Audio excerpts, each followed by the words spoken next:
So standing at the doorway to the forward cabin, a couple things you can see is the optional bench seat, which is in its slid out position, which allows for more people to sit around the table. That bench seat on the left right here pushes in underneath the table on some nice slides to make more space, and I'll show that in a moment. I have the galley all opened up with the front loading door to the fridge. See a little basket compartment in there. Also, obviously, the top loading with the freezer compartment. Have the microwave that operates through the inverter, the 2-burner stove and oven, gas operated, of course. In the back here, we have an integrated trash can, which is super handy, and then a twin basin sink. Also, storage in all of these areas. Nice big amount. As you can see, things are pretty nicely put together and pretty cleanly installed. A bunch of places here for storage of things. Drawers, of course. Up top here. There it is. Another compartment.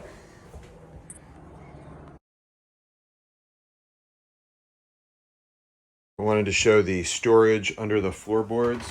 This main compartment here, that's about 18 inches deep. You could certainly put sealed containers down in there for storage. Also another one over here. Quite nice storage right under your feet when you're at the galley. And then while I'm at it, dry storage underneath that bench, which is now in the pushed in position. Certainly storage up underneath all of these seats around the table. Here we go. There you are. One other nice large one.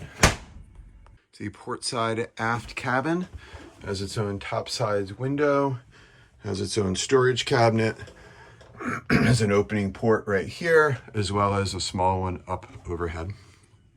Starboard side aft cabin also has a storage cabinet, window on the top side, 1 hatch, 2 hatch, and then this cabin has direct access to the head. Which gives you maybe an idea here of just how much space is in this head. Electric flush toilet, of course, sink basin, but look at that nice big stand-up shower, and then that's a glass divider over there folded up, which obviously keeps the rest of your head nice and dry. This is a 1-head boat. So this is the head, but really nice amount of space, and then obviously a door out onto the main salon. Walking forward into the forward cabin, one nice thing is the ability to store things, spices or things up in the galley, and then over here on the port side, you have a couple nice bookshelves and storage cabinets, one over on the other side. A little storage cabinet right here, AC vent going into the forward cabin. There is the primary berth, windows in the top sides, tons of storage shelves on both sides. Opening hatch overhead with integrated shade as well as bug screen. Over here on the starboard side on this 1-head boat, we have a built-in optional sink, freestanding sink, and then a large storage cabinet, hanging locker. Over on the port side, also a large storage cabinet, and then just look at all this space on the floor moving around the base of the bed. This is what you get on the 1-head boat, is just a ton more space. So walking on board the boat from the transom, you'll see the electrically operated fold down transom door / swim platform, integrated boarding ladder.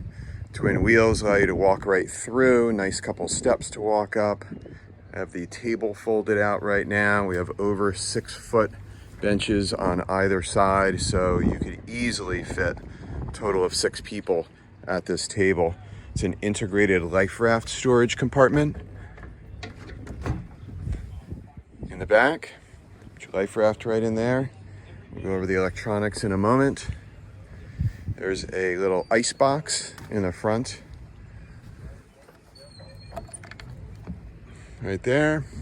And then a storage space here where you would keep maybe a chart or all sorts of things, a couple drink holders. So in terms of storage on the transom here, it's where your propane tank would be stored. Down below here, you could definitely put fenders, but you can see that's where the autopilot is, the connecting tiller arm. Definitely a place for some storage. Then the two cockpit lockers. Starboard side's a little more shallow, but it definitely has all of the dock lines and room for more. Port side, definitely a lot deeper. Snorkel equipment, dock lines. Certainly we will fill it up.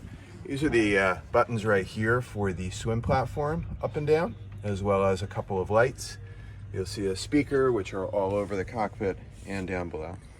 Another real thoughtful feature are these option angle up part of the floor, so that when, in this case, you're on starboard tack, heeled over a little bit, you just put that up and suddenly you don't have your leeward leg getting tired.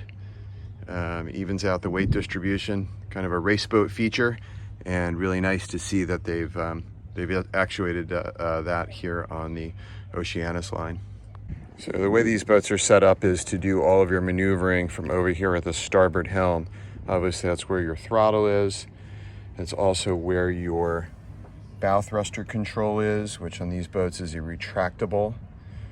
This item here is your remote windlass control, as well as chain counter. This is your Yanmar on and off switch. Also shows your RPMs and oil pressure and all of that.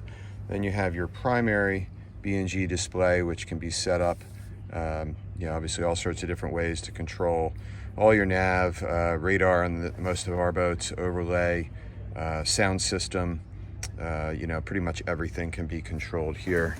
Over on the port side, we have another B&G display. This one is set up for wind, but you could mirror anything you want over here, and as well as autopilot control.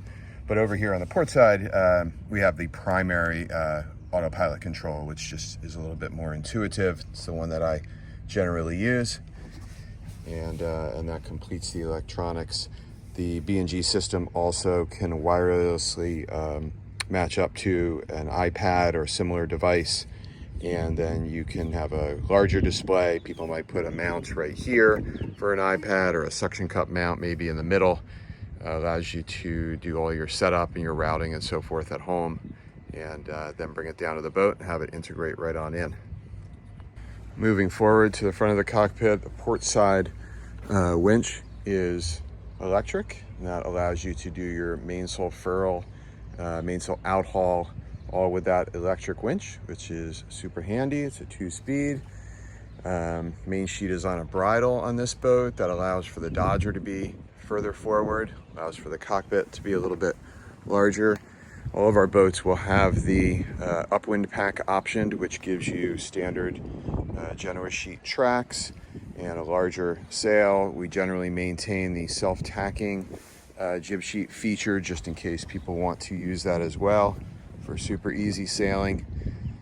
Going forward, certainly a great big area here. I think there's an optional sun pad that can be installed, which might be nice. And going forward, there is of course the anchor locker down in here. On a wire, you have a remote if you want to do your anchor work from up here. This boat also has the downwind pack, which gives you the bowsprit, good place for your spinnaker or code 0, and integrated anchor launching, which is pretty nice to get it out away from the boat off the front. Walking aft, you can see just how large, how wide this boat is. Still generous sized side decks, gates and the lifelines on both sides. With the Dodger and the Bimini, the boat looks obviously a whole lot different. Back into the large cockpit. Genoa sheets do lead aft through these rope clutches to the primary winches, which are back near the helm. Allows this boat to be single-handed very easily.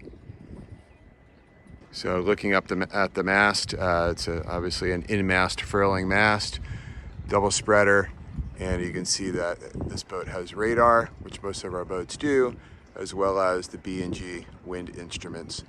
Twin backstay, furling jib,